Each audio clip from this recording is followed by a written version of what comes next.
En primera plana, Carlos Herranz. Bienvenidos en Primera Plana, un programa de Radio Francia Internacional y de France 24. Esta semana ponemos el foco a un callejón sin salida que parece que llega a su desenlace final, el Brexit. Para ello me acompañan en este estudio tres invitados. La periodista independiente Delia Runategui. Bienvenida, Delia. Gracias, Carlos. El periodista del semanario económico Jeune Afrique, Joel Asoko. Bienvenido, Joel. Gracias, Carlos. También la periodista independiente Karen Bujes. Bienvenida, Karen. Gracias. Y también nos acompaña nuestro corresponsal en Londres, Juan Carlos Bejarano. Buenas tardes, Juan Carlos. Buenas tardes, Carlos. El gran enredo del Brexit llega a su punto final, se supone, o eso esperamos, hoy en Primera Plana. Bueno, pues el primer ministro británico, Boris Johnson, dice que su país saldrá de la Unión Europea el próximo 31 de octubre, pase lo que pase. Esto quiere decir con acuerdo con Bruselas o sin él, o por las bravas, o por el Brexit duro. Y recuerden que Johnson ha hecho su última propuesta esta misma semana sobre la frontera de Irlanda, una propuesta recibida con bastante escepticismo en Bruselas. Y mientras tanto, en Europa comienzan a prepararse muchos países para ese escenario ya de Brexit. Lo hemos visto en estos últimos días aquí en Francia, en el puerto de Calais. Francia ha comenzado a realizar esos ensayos en condiciones de Brexit. Enseguida analizamos todo esto, pero antes vamos a repasar algunas de las portadas que nos deja la prensa sobre este asunto. Portadas como la del diario Libération, aquí en Francia. Hard Brexit, como Francia se prepara ya con ensayos en aduanas y controles fronterizos. Diario The Guardian, en Reino Unido. Preocupación en Bruselas una vez que Boris Johnson ha revelado su plan para el Brexit. Coincide también el Financial Times en observar que la propuesta de Johnson ha gustado en su campo entre los Brexiters, pero es recibida con mucho escepticismo, con mucha frialdad en Bruselas. Bueno, Delia, dice Johnson que el 31 de octubre va a haber Brexit, pase lo que pase, con acuerdo o sin acuerdo. Esto supone que nos aproximamos, si no hay acuerdo, lo más probable a un escenario de Brexit duro, es decir, que no habrá acuerdo de aquí a 3 semanas, ¿no? Exacto. Yo creo que lo más probable en este momento es que no va a haber acuerdo.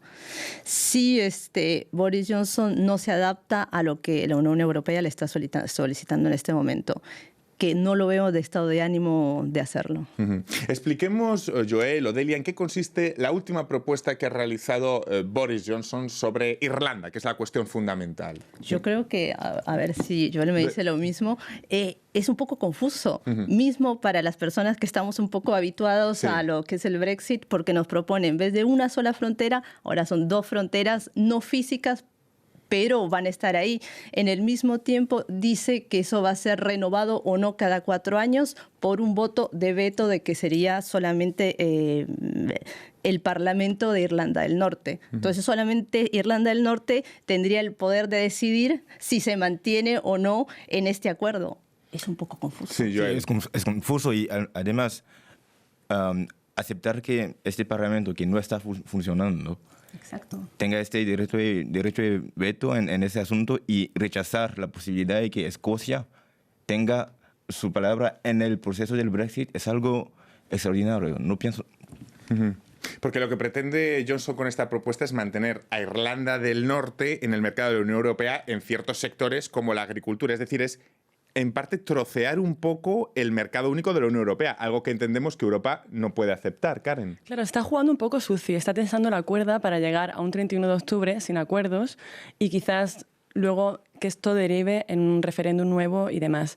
Pero claro, nos encontramos ante un Boris que lo que está es evitando que esto avance y está haciendo que Irlanda del Norte se rompa ponga en peligro ese acuerdo sobre la paz que tanto ha costado. El de Viernes Santo del año 98. Exactamente, que viene de una época de mucha violencia que empezó en el año 60 y que derivó en esto, porque no sé si estáis bien puestos, porque a mí me ha costado también enterarme un poco de cómo funciona todo.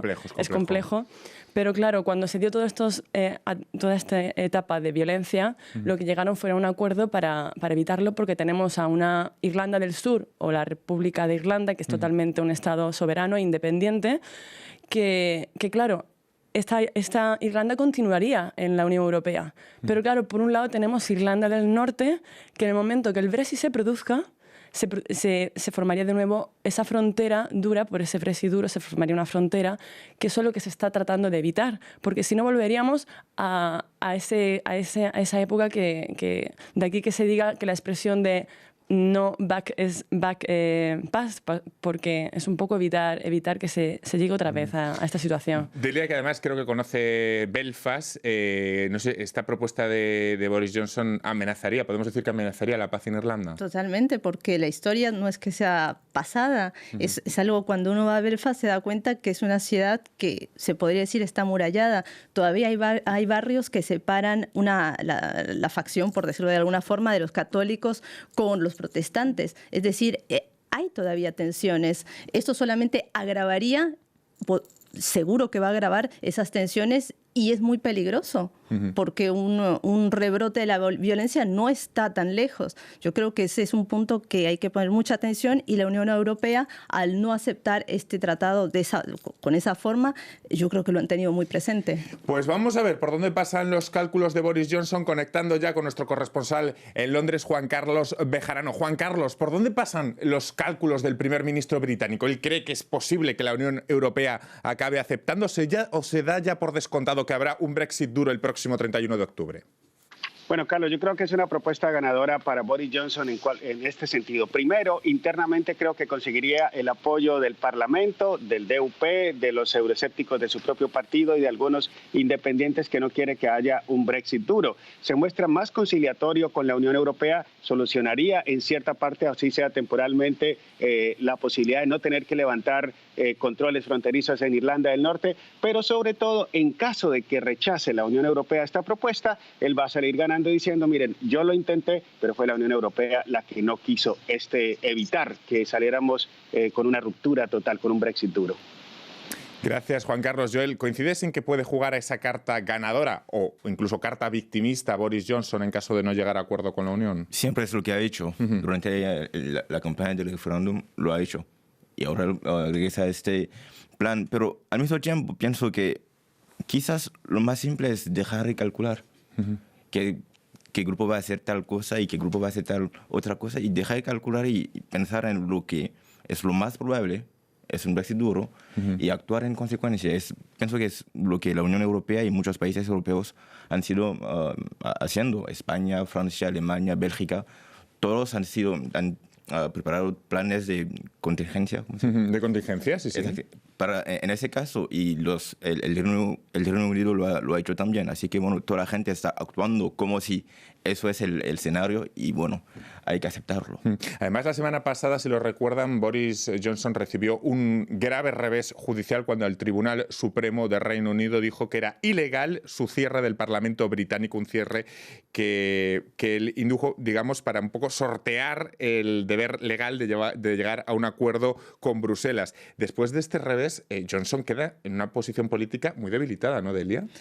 Sí, teóricamente, porque todavía tiene el respaldo de los ciudadanos que creen en él y creen en el discurso que él da, y es por eso que todavía no han habido las elecciones adelantadas, porque se cree que él puede ganar. Entonces, si ganase unas elecciones, sería darle aún más poder y libertad de acción. Debilitado sí, en un sentido político, pero de respaldo popular no creo que haya un... Porque además en las encuestas siguen diciendo que ganaría en caso de convocarse unas elecciones en Reino Unido, seguiría siendo el más votado. Exactamente, y eso le da la seguridad, y por eso cuando habla en ese tono tan duro, drástico, es porque él tiene la seguridad que va a ser confirmado en ese puesto, habiendo unas eventuales elecciones anticipadas. Como decía Joel, muchos países de la Unión Europea siguen preparándose de cara a ese escenario de Brexit duro. Francia, lo hemos visto estos últimos días, sí, está haciendo ya ensayos en el puerto de Calais, en el noroeste del país, si lo he dicho bien, que es su principal puerto fronterizo con Reino Unido y por donde pasan millones de camiones cada año. Pero no sé, Karen, si se pueden hacer ensayos, digamos, de cara al Brexit en condiciones reales con tanta incertidumbre. Sí, de hecho Francia lo está haciendo en el puerto de Calais y los ensayos están saliendo bien.